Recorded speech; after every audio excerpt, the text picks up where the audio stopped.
You believe His presence is here? Você crê que a sua presença está aqui? Then why not lay your hands over on one another, you believers, and pray for your fellow man sitting next to you? Então por que não colocar suas mãos uns sobre os outros? Vocês, crentes, e orar por seu companheiro assentado perto de você. Each one of you, lay your hands over on each other and believe with all your heart now as you pray. Cada um de vocês coloque suas mãos uns sobre os outros e creia de todo o seu coração agora enquanto você ora.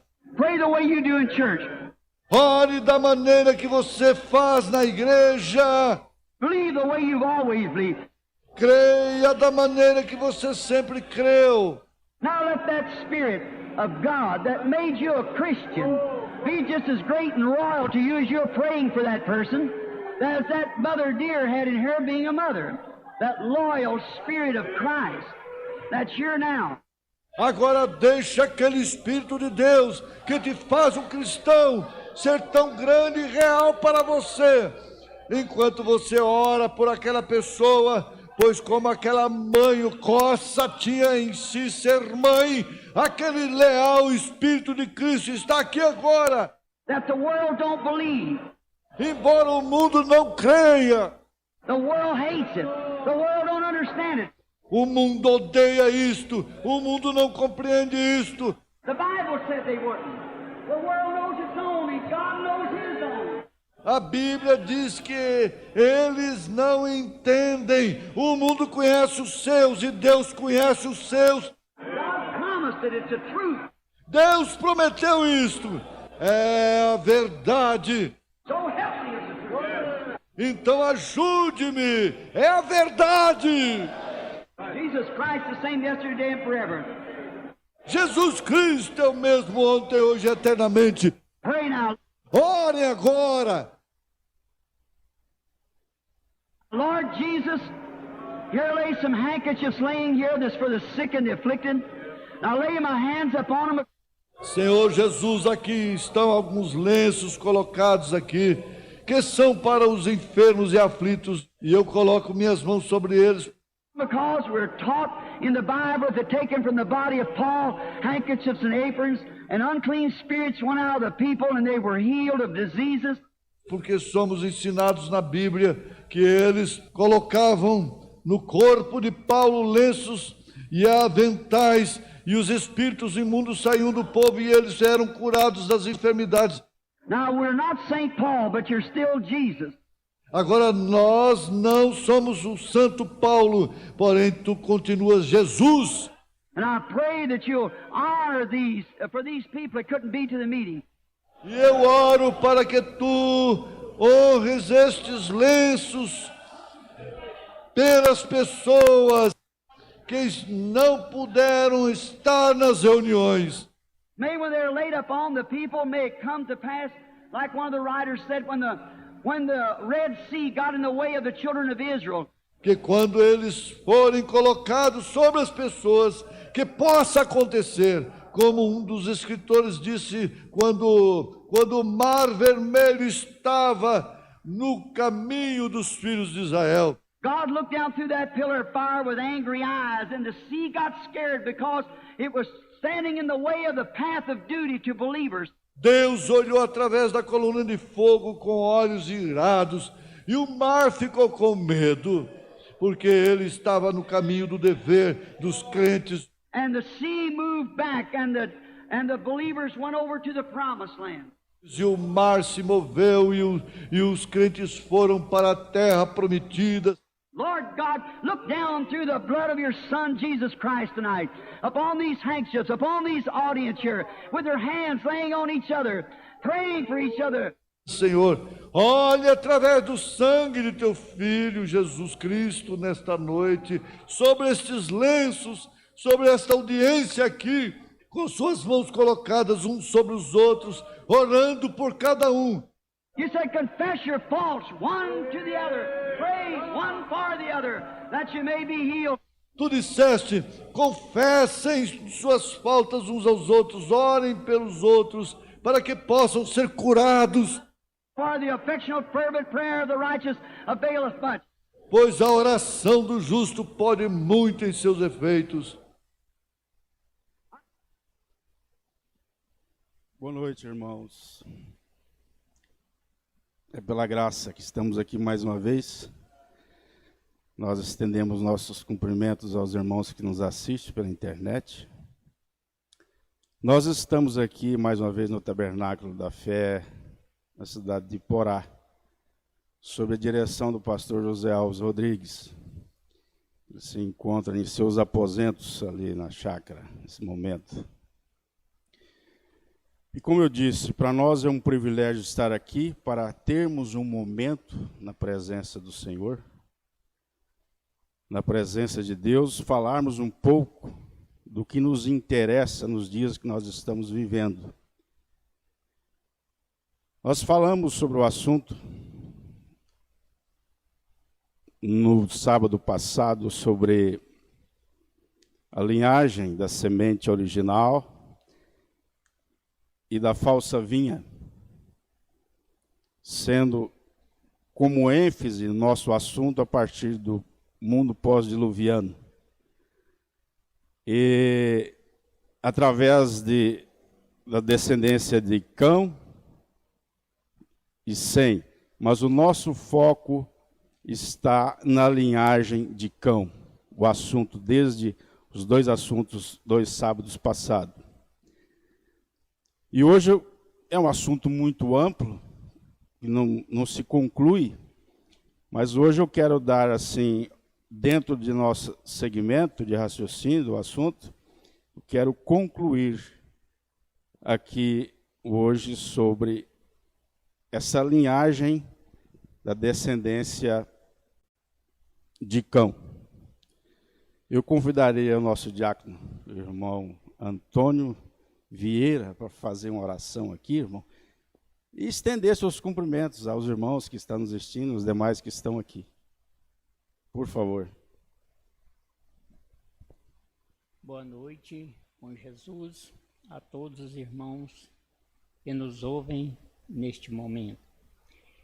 Eu peço ao Senhor Jesus Cristo que continue conosco e cada vez mais, ó Deus, dando entendimento ao nosso irmão Rainer, para que ele traga cada dia mais uma mensagem mais esclarecedora, ó Deus, para os ouvintes que ouve e assiste, né?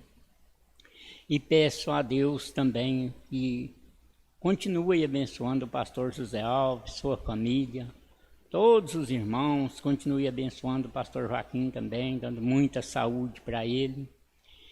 E peço a Deus, neste momento, ó Senhor, visite a cada lar, ó Deus, e tem necessidade de Ti, ó Pai, porque todos nós temos necessidade, mas tem muita gente que está buscando o Senhor, ó Deus, por causa de aflições, tantos os problemas, ó Pai, e o Senhor conhece a cada um, ó Deus. Senhor, faça uma visita especial, ó Deus, a cada um.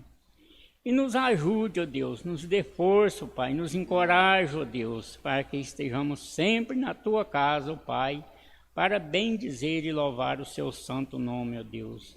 Isso eu te peço, ó Pai, com o perdão dos nossos pecados, ó Deus. Ajuda-nos, dá graça, ó Pai, em nome de Jesus Cristo. Amém. Amém. Deus te abençoe, irmão Antônio. Muito obrigado. Pois bem, hoje nós não temos os hinos para intercalar, devido às circunstâncias de adaptação ao nosso sistema. Nós estamos galgando aos poucos, né, meu Pedro? E com o tempo nós estaremos tudo concluso. Como mencionado no sábado passado, nós falamos, como eu acabei de dizer, sobre o propósito do sistema da religião ali no início, através do Império Babilônico, dentro de um sentido político e religioso, propósito do sistema religioso que foi estabelecido ali naquela civilização. Era um propósito de domínio político. Toda a história nos relata isso.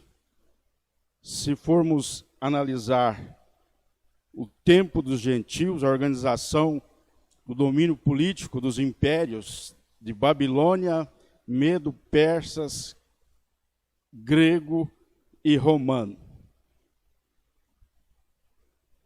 E hoje eu quero concluir com os irmãos esse raciocínio desse ícone de ligação do Império Babilônico com o Império Romano.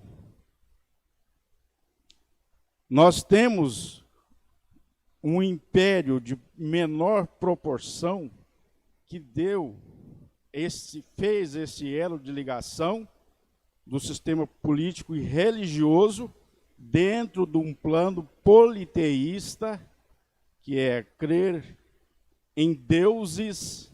Este modelo ele foi estabelecido nesse pequeno império e direcionado a Roma. Nós estamos falando da cidade de Pérgamo. A cidade de Pérgamo, ela teve uma influência muito grande no sentido cultural daquele tempo. E o tempo da cidade de Pérgamo, ela foi estabelecida nesse sentido do século II ao século I antes de Cristo. Ela era uma cidade muito culta, era um império de uma descendência ou de uma origem grega, que ela estava muito relacionada a culturas, a inteligência. Aliás, essa é a característica da semente de Cã, ou de cão, como queiram. A inteligência, a capacidade racional humana. O profeta nos orienta sobre isso. Então nós vamos hoje concluir estudando este ícone, esta sequência direcionada a Pérgamo, através do rei Átalos, que tinha o domínio dos poderes político e religioso, ou seja, rei e sacerdote. Eu gostaria de ler aqui em Apocalipse 2, verso 13, está escrito, é a terceira carta à igreja de Pérgamo. E ao anjo da igreja que está em Pérgamo escreve: isto diz porque aquele que tem a espada, ou melhor dizendo, isso, que tem a espada aguda de 2 fios. Eu sei as tuas obras e onde habitas, que é onde está o trono de Satanás. Jesus dizendo: e retens o meu nome, e não negaste a minha fé, ainda nos dias de Antipas, minha fiel testemunha, o qual foi morto entre vós, onde Satanás habita. Eu gostaria de ressaltar aqui aos irmãos que nós estamos dentro da linha de raciocínio do propósito político e religioso da linha de Cã. Esse é o raciocínio nosso aqui. Essa leitura nos traz isso. Senhor Deus, que o Senhor possa estar, Senhor, conosco nesta hora, nos ajudando, nos orientando e falando a todos os seus servos nesta hora, todos os seus filhos. Colocamos este pequeno momento em tua presença nesta hora, no nome do Senhor Jesus Cristo. Amém. Eu gostaria de fazer, ou se os irmãos têm observado, eu estou sempre fazendo um paralelo, fazendo menção da mensagem, não um paralelo, não é esse o propósito de paralelo, mas fazendo menção da mensagem do profeta desta era, William Branham, que veio nos revelar este propósito, nos ensinar sobre estes assuntos e relatos históricos. No final, eu vou descrever mais sobre o porquê deste propósito. Eu tenho aqui um relato histórico sobre a cidade de Pérgamo. Eu gostaria de ler com vocês para que nos ficasse mais empenhados mais ou saber mais sobre a cidade. Descobrir sobre a história de Pérgamo. No século I depois de Cristo, Pérgamo já era uma cidade antiga. Inclusive, antes de ser dominada pelos romanos, Pérgamo foi durante séculos uma cidade helenística, aquilo que eu disse. Eles tinham como propósito a miscigenação cultural, tendo como base a cultura grega.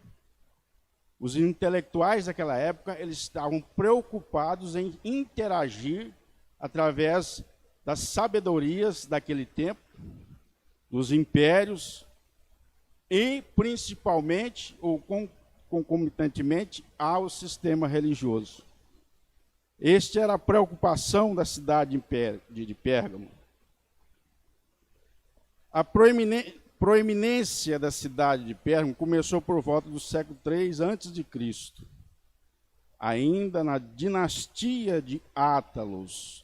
Quando falamos de dinastia, nós estamos falando de transferência de poder, de império, através da hereditariedade, ou seja, através do pai para filho. Isto que nós designamos a expressão dinastia. Dinastia de Átalos era o rei sacerdote que saiu quando o Império Medo-Persas ele tomou o poder do Império Babilônico através das forças de guerra. Este rei Átalos, ele fugiu do Império Babilônico e se instalou em Pérgamo, o seu poder político e ideológico religioso. Então, Pérgamo se tornou uma província da Ásia nesse tempo. Você ainda observa que antes dos tempos romanos, os governantes de Pérgamo detinham o poder necessário para expandir seu controle da riqueza natural, da cidade-estado. Como eu disse, Pérgamo, ela era um pequeno império. Ela tinha o rei e o sacerdote, o domínio político e religioso. Cidade e estado. Que lhes fora concedido livremente como patronos das artes, fazendo da cidade de Pérgamo uma das melhores e mais bonitas cidades gregas. Agora, a religião em Pérgamo, a parte dos seus políticos, os dominadores de Pérgamo, eram ardentes grecófilos, ou amantes das coisas gregas. Ela era uma cidade de origem grega. Ela estava voltada para a inteligência dos gregos, da Grécia. Isto se dava especialmente com a referência à adoração pagã, da qual era uma verdadeira cidadela. Atena, deusa da poesia e do saber, era a primeira na adoração. Só quero recordar aos irmãos que nosso assunto, desde o início, é sobre a falsa vinha, sobre o politeísmo. É crer no dogma de deuses. Sendo que depois dela vinha o principal deus grego, Zeus. Proeminente também era Dionísio, deus do vinho, e Afrodite, deusa dos prazeres sensuais. Tendo fama toda sua era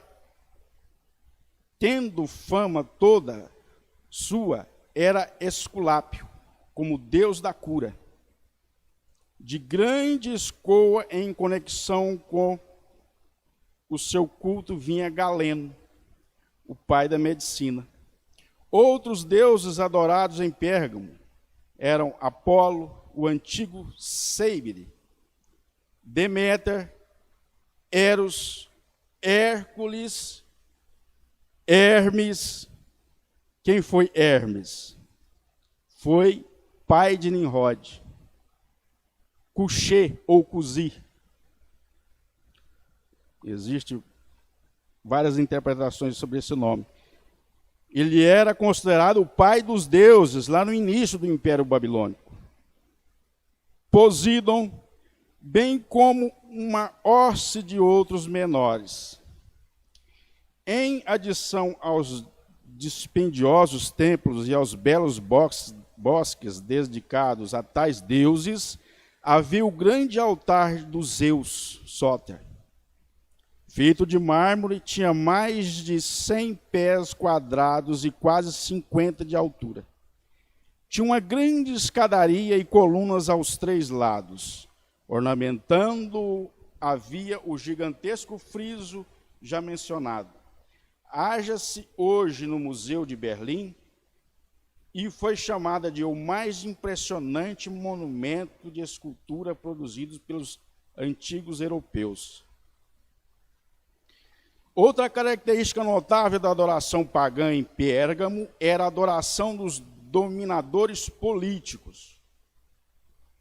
Nós sabemos que o propósito do império, no sentido religioso, é simplesmente de um domínio político, de uma sujeição à sociedade. Porque quando eles pregavam que o poder, o domínio absolutista do imperador, ele vinha direto de Deus, era um poder divino. Eles tinham a capacidade de domínio pela imposição religiosa através de todos, por todos. Era uma estratégia do imperador. E essa estratégia, ela vem em todos os 4 impérios, inclusive o romano. E ela não deixou, com o fim dos impérios, essa estratégia do sistema religioso, ela está em nossos dias de hoje, desde daquela época.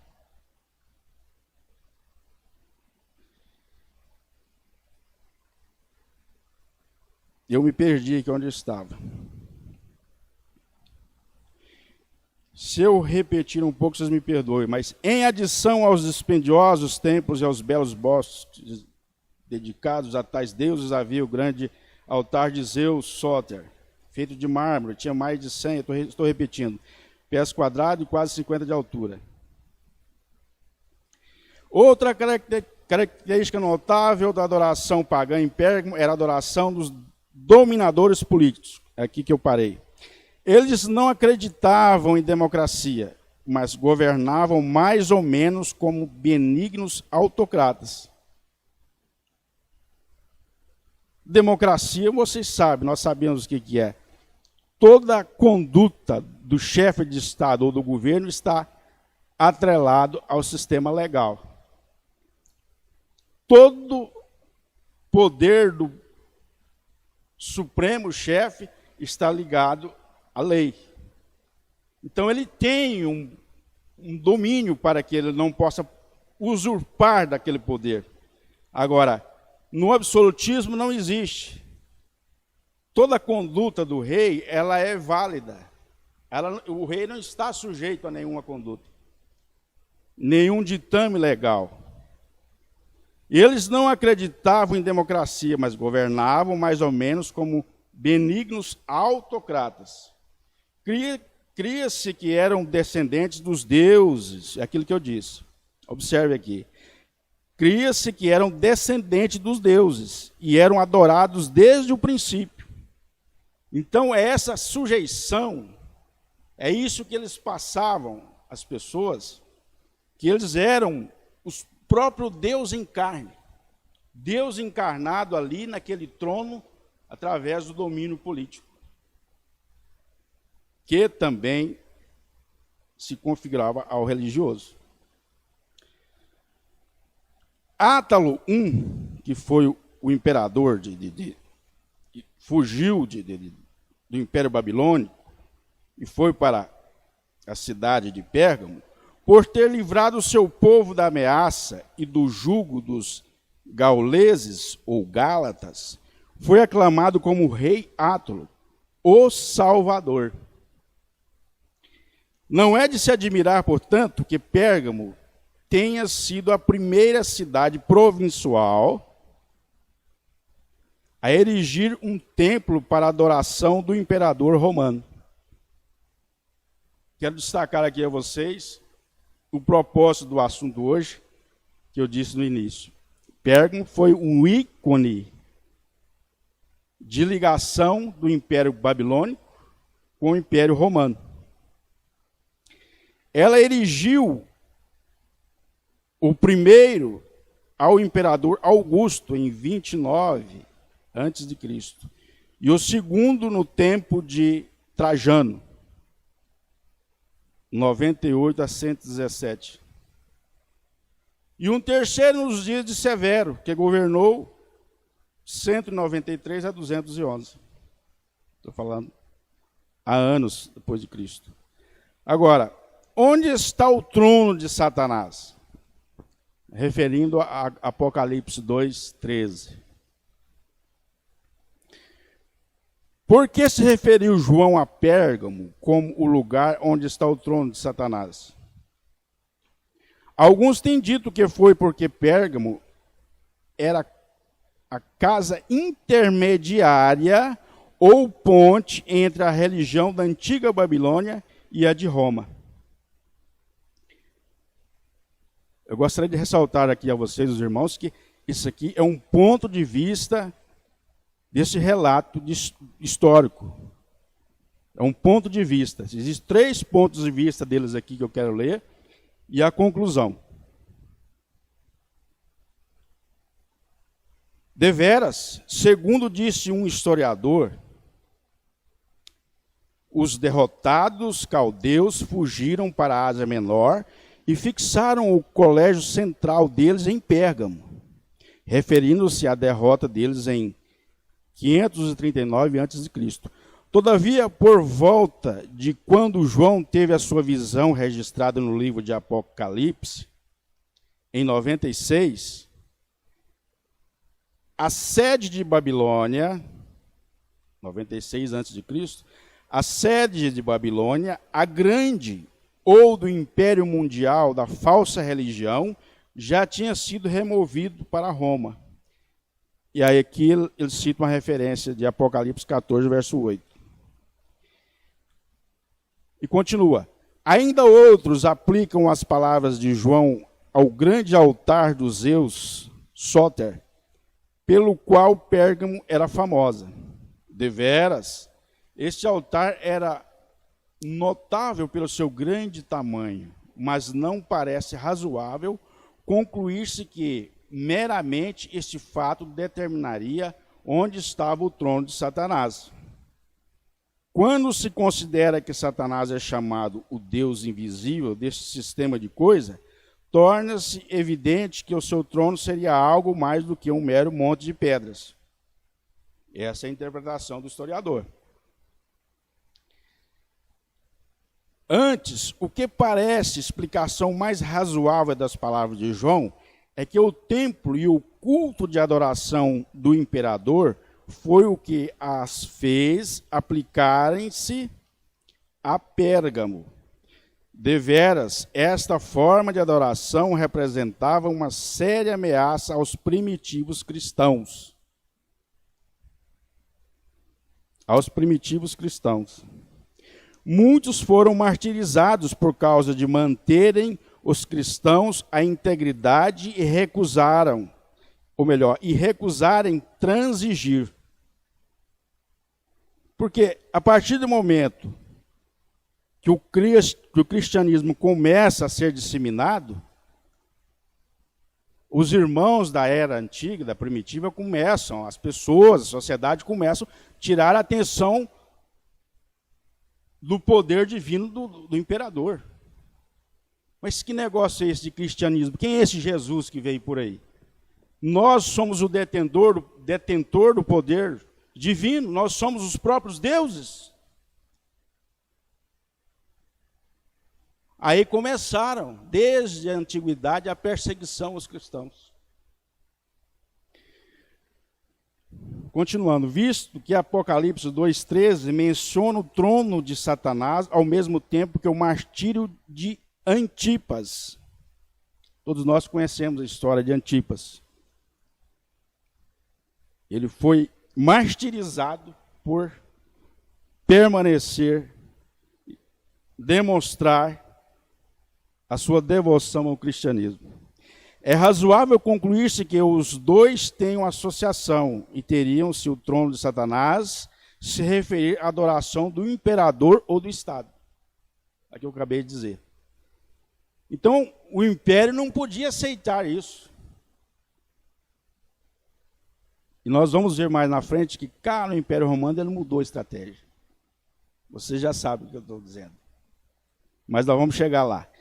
Talvez como razão ainda mais forte para se interpretarem assim as palavras de João, é o fato de que o livro de Apocalipse fosse escrito para o benefício, não somente dos que viviam nos dias de João, essa é a conclusão do historiador, mas muito mais para os que vivem em nossos dias. E hoje a adoração do imperador, na adoração religiosa ao Estado, manifestou-se novamente para todos os lados. Aqui uma posição do historiador que ele rodeia, mas não vai na coisa, porque isso aqui é para revelado. A revelação da palavra. Isso aqui é para quem crê na mensagem do dia, a mensagem do profeta desta era. Fora visto no nazismo alemão, no fascismo italiano, aqui ele está falando da adoração religiosa ao Estado. Fora visto, melhor dizendo, fora visto no nazismo alemão, no fascismo italiano, é vista em todas as nações comunistas e em todas as nações totalitárias. E até mesmo em algumas que pretendem ser democráticas. As palavras em Apocalipse 2,13, nós lemos aqui, são realmente encorajadoras a todos que sofrem atualmente por tomarem posição firme como Antipas tomou no primeiro século. Está vendo? A convicção. Apocalipse 2,13. São realmente encorajadores a todos que sofrem atualmente por tomarem posição firme, como Antipas ou Antipas. É isso que está se culminando doravante. Nós iremos passar por isso aqui. Agora, eu gostaria de ler aqui. Eu li um relato histórico, agora eu estou lendo a mensagem de irmão Branham. E ele nos dá liberdade para isso, porque em todo o contexto ele faz menção da história profana. Como eu disse aqui, irmão Branham, para concluir, para chegar à totalidade da revelação da mensagem, ele teve 3 fontes para tal. Uma fonte, a Bíblia Sagrada. Isso aqui é história sagrada. Tudo que nós estamos falando aqui, embora seja de origem de historiadores, mas ela está aqui na Bíblia Sagrada. Esta foi uma fonte. A outra fonte é a história. E a conclusão da fonte é o Espírito Santo. Era a visita do anjo que visitava ele e dizia assim: meu servo, isto é isto, aquilo é aquilo. A orientação direta, Deus descendo ali, orientando ele para um propósito de nos revelarmos nesse momento que estamos vivendo. Então, eu gostaria de remeter aqui a mensagem de Pérgamo, no parágrafo 106. E vocês vão observar a similitude que eu falei aqui nos dados históricos. Mas como Pérgamo se tornou o trono de Satanás, se a Babilônia era seu trono? A resposta novamente se encontra na história. O irmão Branham dizendo: quando a Babilônia caiu sobre os medos e persas, aquilo que eu disse que Atlas, o rei e sacerdote de Pérgamo, daquele impériozinho da cidade, deixa eu ler aqui para não atropelar. Quando a Babilônia caiu sobre os medos e persas, o sacerdote rei Átalos fugiu da cidade e foi para Pérgamo com seus sacerdotes e mistérios sagrados. Ali ele estabeleceu o seu reino fora do Império Romano e floresceu sob os cuidados do diabo. É salutar essa observação, porque o império, esses 4 impérios, quando eles se afloraram no domínio mundial, o Império Babilônico, Medo-Persas, Grego e Romano. Mas Pérgamo, ele estabeleceu ali como a cidade-estado, como eu disse, como um império. E o Império Romano não se preocupou com aquele domínio regional. Mas isso tudo tem um propósito. Ele não se preocupou. Átalos fugiu do Império Babilônico, quando ele foi invadido pelos Medo-Persas, como acabamos, parece até redundante eu ficar explicando. Ele fugiu para Pérgamo. E o Império Romano, que passou ao seu domínio, não preocupou com aquilo.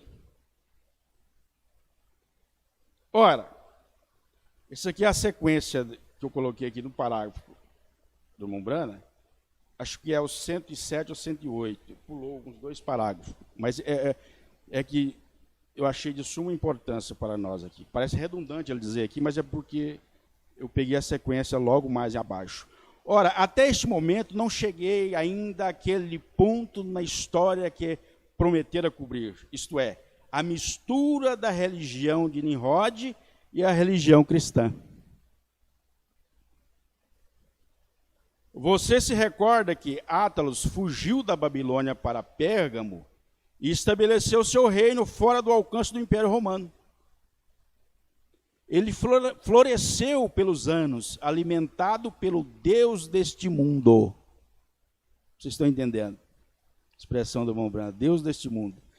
Uma sucessão de reis, sacerdotes, seguiu Átalos até o reino de Átalos III, quando, por razões conhecidas somente da soberania de Deus, ele legou o reino a Roma. Átalos III. Vocês lembram que quando na oportunidade nós falamos sobre dinastia. Átalos I, Átalos II, Átalos III. Foi o rei Átalos passando ao seu sucessor irmão e depois o filho. Então, ele designou o reino de Pérgamo ao reino de Roma. Ele floresceu pelos anos, alimentado pelo Deus deste mundo. Uma sucessão de reis, sacerdotes, seguiu Átalos até o reino de Átalos III, quando, por razões conhecidas somente da soberania de Deus, ele legou o reino a Roma. O que ele legou a Roma? No início nós dissemos que ele foi o ícone da passagem do projeto do Império Babilônico, projeto político e religioso, para Roma. E o que nós estamos abordando desde os 2 sábados anteriores? Do sistema religioso, daquele mundo de então, o politeísmo, a crença no dogma de deuses.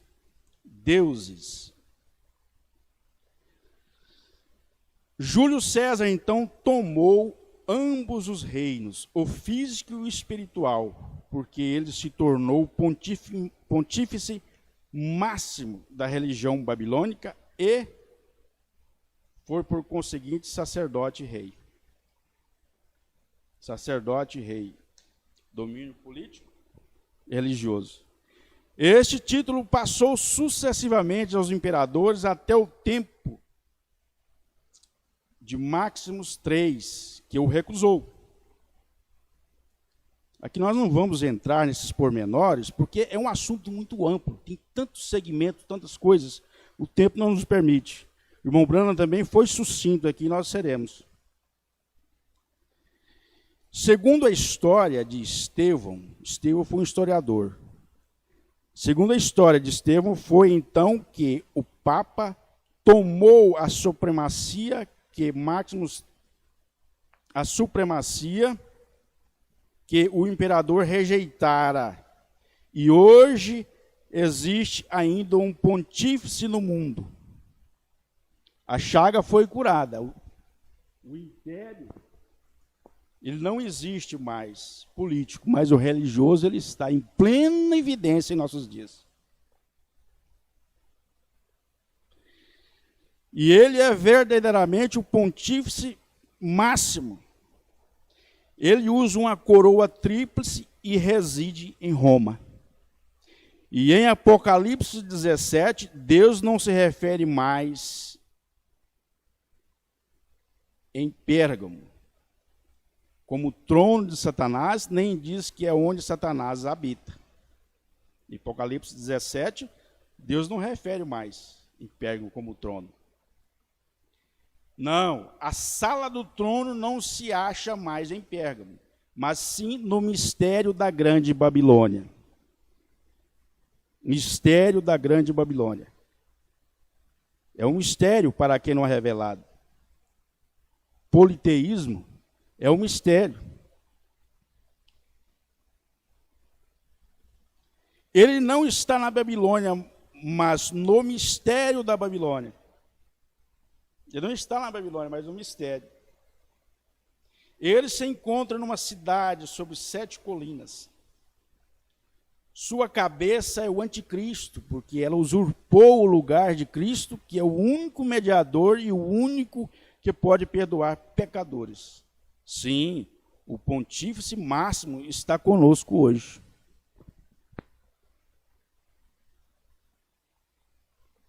O pontífice máximo está conosco hoje. Agora eu quero retornar novamente aos relatos históricos, para concluirmos. Mas não um relato, mas um parecer de um historiador.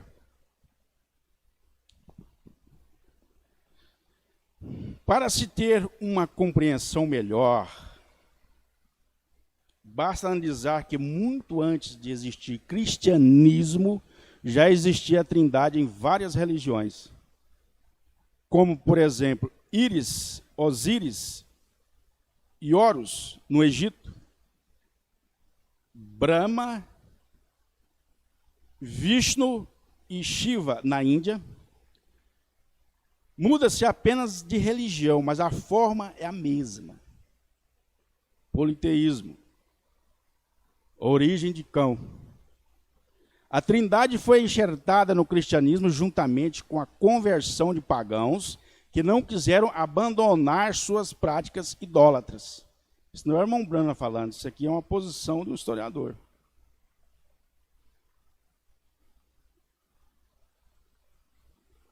Associaram seus antigos deuses e continuaram as suas venerações trinitarianas dentro do cristianismo.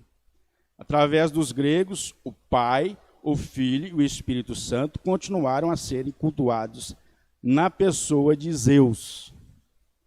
É o Deus de Pérgamo. Na era de Pérgamo. Na Bíblia, a formação da Trindade começa logo depois do dilúvio. É aquilo que nós dizemos. É o segmento da linhagem. É o mundo pós-diluviano. O primeiro sistema organizado político e religioso. E bebeu do vinho. Aquilo fala sobre a história de Noé. E bebeu do vinho, e embebedou-se, e descobriu-se no meio de sua tenda. E viu Cã, o pai de Canaã, a nudez do seu pai, e fê-lo saber ambos seus irmãos, fora da tenda.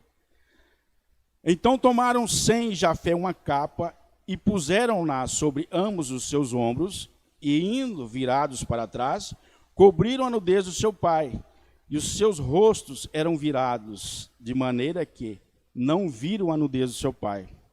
E despertou Noé do seu vinho, e soube que o seu filho menor lhe fizera. E disse: maldito seja Canaã, servo dos servos sejam os seus irmãos.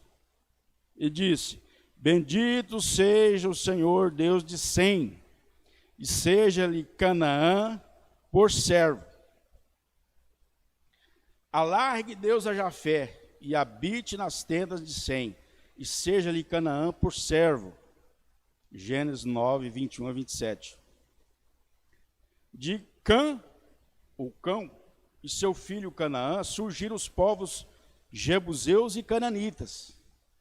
Cã teve outro filho, chamado Cuzi, ou Cuxê, que foi pai de Nimrod, né? Eu não quero adiantar aqui, nós já sabemos, esse é o terceiro dia que nós estamos falando sobre o assunto.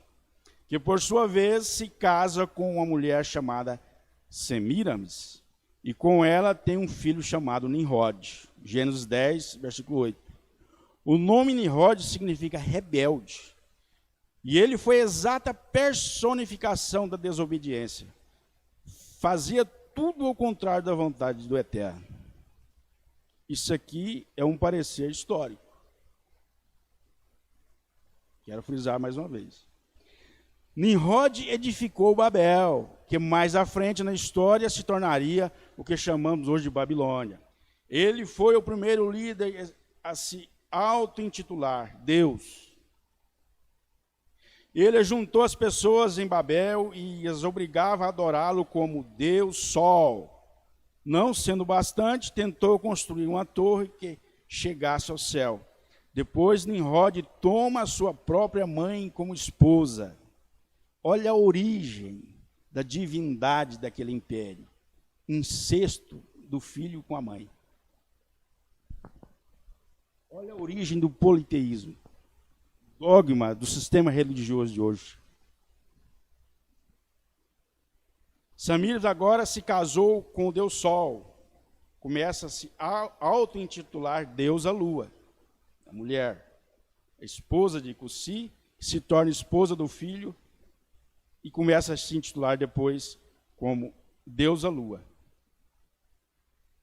Quando vê que Nimrod não tem limites na sua desobediência, sem que era filho de Noé e tio-avô de Nimrod, mata-o com esperança de acabar com tudo aquilo.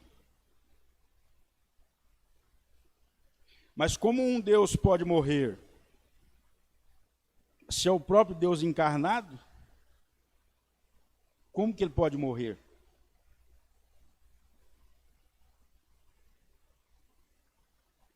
O povo começou a questionar e Samires, para evitar confusões, porque ela não podia deixar o povo descrer, porque o que dominava tinha um poder de domínio, de Estado, político.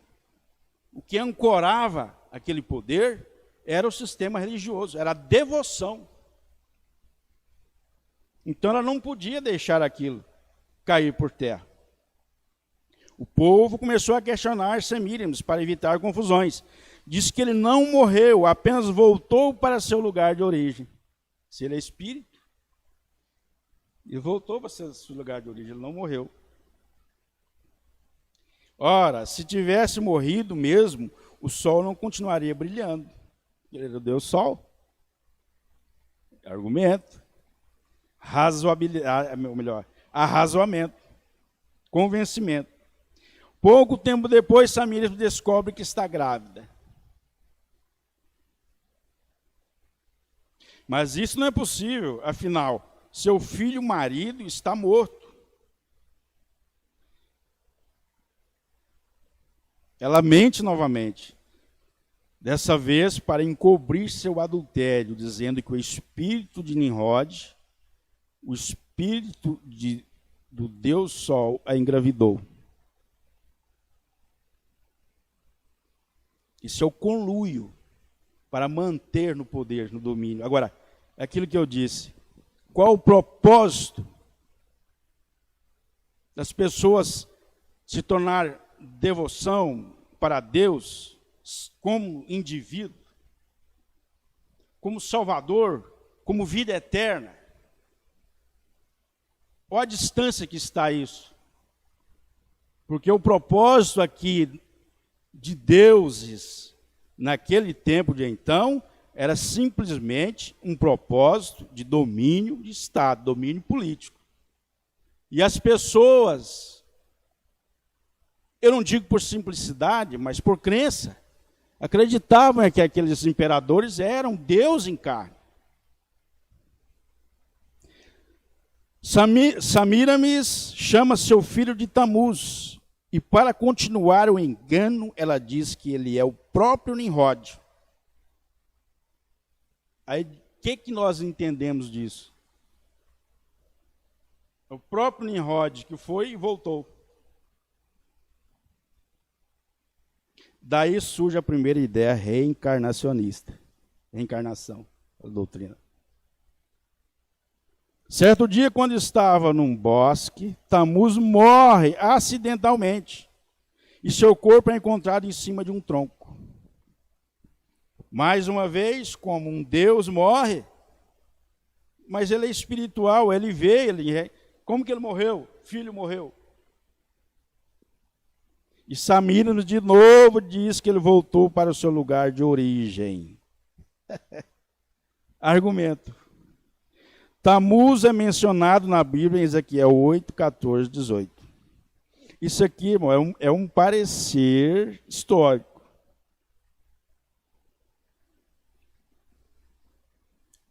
Esta se tornou a trindade profana, a trindade do Império Babilônico. Nimrod, pai, Samiramis, mãe, e Tamuz, o filho. Agora aqui, o irmão Brana entra profundamente nisso aqui. O irmão Brana vai lá e mostra-nos este assunto aqui, os três deuses estabelecidos pelos imperadores ali, pela família. E ele mostra com conexão ao Império Romano. Após a destruição de Babel e mais tarde de Babilônia, o povo de Nimrod começou a migrar pelo mundo, conquistando outros povos e ensinando-lhes suas crenças pagãs. Da Babilônia, eles vão para a Pérsia. Agora, Nimrod, Samiramis e Tamuz são uma trindade que era representada da mesma forma que a egípcia. Só muda o nome dos deuses, mas o molde, o modelo das três pessoas é a mesma. Cai a Pérsia, quer dizer, o domínio persa, cai e começa a surgir um novo império através de Alexandre o Grande, império grego. Com isso, a Grécia começa a crescer e a trindade se disfarça novamente. Nimrod se torna Zeus, Semiramis, Afrodite, e Tamuz agora é Eros. Mudou só o nome. No Egito, Osíris é Nimrod, na civilização egípcia. No Egito, Osíris é Nimrod, Ísis é Samires e Horus é Tamuz. No Império Romano, Saturno é Nimrod, Vênus, Samiramis, e Cupido, Tamuz. Aproximadamente no século III da era cristã, os católicos começaram uma sincretização religiosa, com esperança de conquistar cada vez mais adeptos.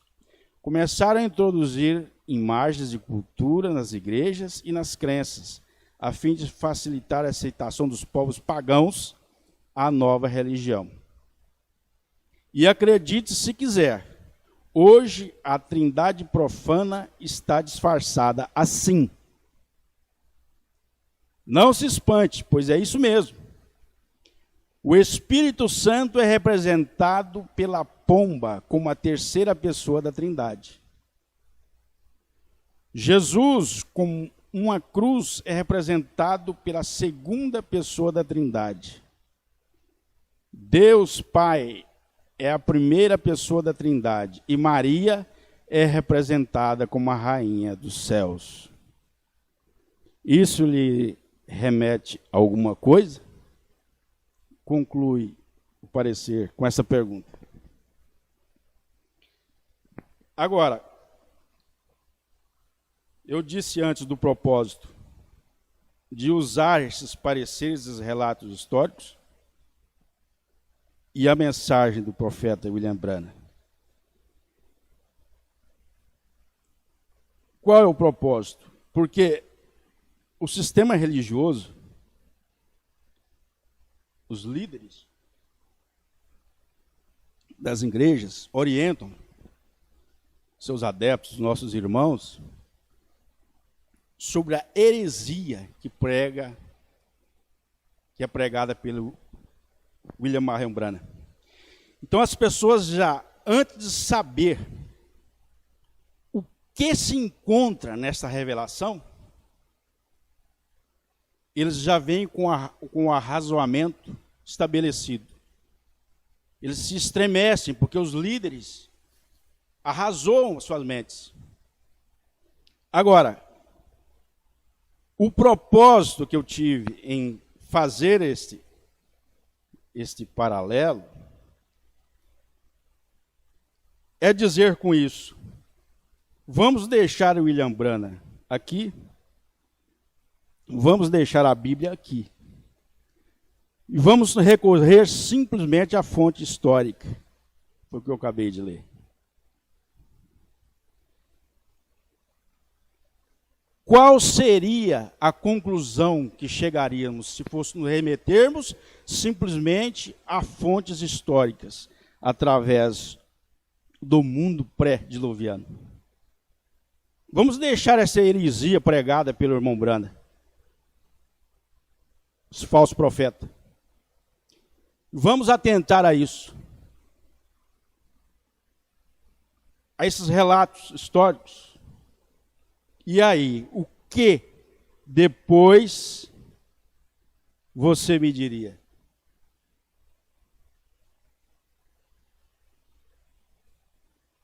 Com esse raciocínio, eu quero terminar esse assunto. Caso houver outra oportunidade, nós vamos nos retornar lá no mundo pré-diluviano e vamos estudar sobre a semente original, a descendência de Sem. Senhor Deus, o Senhor sabe, Senhor, o Senhor tem este propósito desde antes da fundação do mundo. Se o Senhor nos colocou aqui, é porque o Senhor sabia que íamos falar sobre isso. Que o Senhor possa trazer, Senhor, o entendimento. Que o Senhor possa trazer a sabedoria do alto, ó Deus. Nós sabemos que a revelação, a conduta, melhor dizendo, de um ser humano, de um caráter humano, ele é a expressão do coração. É a expressão do coração. E essa expressão ela é estabelecida pela revelação da palavra. Senhor, que o Senhor possa ajudar, Senhor, as pessoas a entender pelo Espírito, não pelo intelecto, mas pelo Espírito que o Senhor tem direcionado nesses últimos dias. O Espírito Santo nas igrejas, da Igreja do Deus vivo. E aqui nós colocamos, Senhor, mais uma vez, e agradecemos pelo tempo que o Senhor tem nos concedido. Que o Senhor possa visitar a cada um nesta hora, Pai. Que o Senhor possa encher os corações de cada um agora, Senhor. Possa encher de suas necessidades, Senhor. Se for uma necessidade, Senhor, espiritual, se for qualquer circunstância no seu dia, ó Pai, que o Senhor possa suprir esta carência, ó Deus. Que o Senhor esteja sobre cada um de nossos irmãos nesta hora. Que o Senhor possa visitar a cada um em todos os seus lugares, ó Deus. Possa visitar, Senhor, acalentar os necessitados. É esta oração que peço a Ti, Senhor. O mundo anda revolucionando, o mundo anda em dificuldade, em circunstâncias que estão passando, Senhor. Embora entendemos que isto é um propósito de Deus e está só começando, mas que o Senhor possa acalentar, Senhor, seus filhos. Que o Senhor possa dar conforto, ó Pai. Que o Senhor possa redimi-lo em Teu seio, ó Deus, dar todo o suprimento necessário para cada um. Que o Senhor livra de todo o mal, Senhor, desse espírito, desse vírus, Senhor, que está assolando a humanidade. Deus, nós colocamos tudo em Tua presença nesta hora. A vida de cada um, Senhor. A vida do pastor, Senhor, seu ministério. Senhor, que o Senhor visite ele e sua família. Oramos por todo o procedimento, ó Deus, que tens pela frente nesse ministério. Que o Senhor venha encher de saúde, que o Senhor possa dar orientação do alto, ó Pai. Nós colocamos a vida mais uma vez de cada um em Tua presença, no nome do Senhor Jesus Cristo. Amém, Senhor. Amém. Mais uma vez nós queremos agradecer os irmãos que estão nos assistindo pela internet. Aqui em Iporá, irmã Marina Tavares, irmã Sônia Oliveira, irmã Beatriz Moraes, irmã Marcela e crianças, irmão Ézio Pontes e família, irmão João e família. Em Fazenda Nova, o pastor José Alves está nos assistindo. Cachoeira, irmão José Antônio e família. Que Deus possa recompensar a cada um de vocês pela atenção direcionada. Cremos que fomos abençoados mais uma vez. Amém? Que Deus esteja com cada um de vós, no nome do Senhor Jesus Cristo. Amém.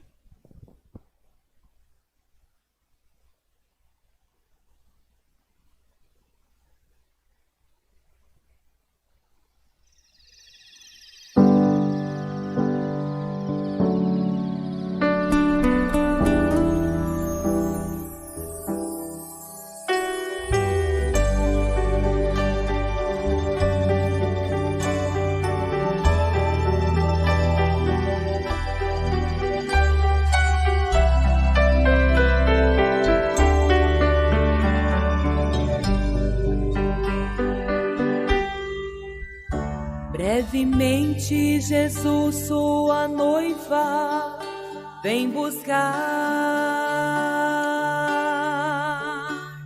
levando para um lar que Ele mesmo preparou. Daremos adeus a este mundo, deixaremos para trás os problemas daqui. Participaremos da grande festa com som de orquestra igual nunca ouvi. O dia não sei, mas eu sei que Jesus vem.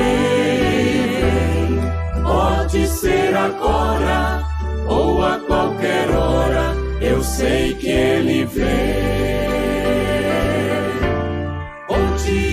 Não sei, mas eu sei que Jesus vem. Pode ser agora ou a qualquer hora, estejamos prontos, eu sei que Ele vem.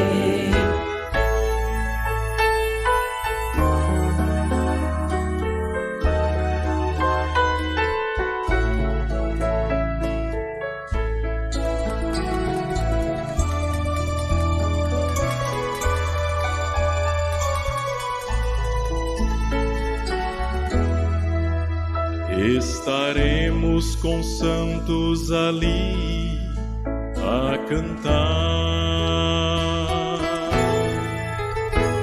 com o anjo Gabriel, arcanjo Miguel e querubins. Lugar de encantos, não existe pranto, somente um canto celeste ouvir. Doce melodia, ali cantaremos. Santo, santo, santo é o Senhor Jesus. O dia não sei, mas eu sei que Jesus vem. Pode ser agora ou a qualquer hora, estejamos prontos, eu sei que Ele vem. Maranata, Jesus vem.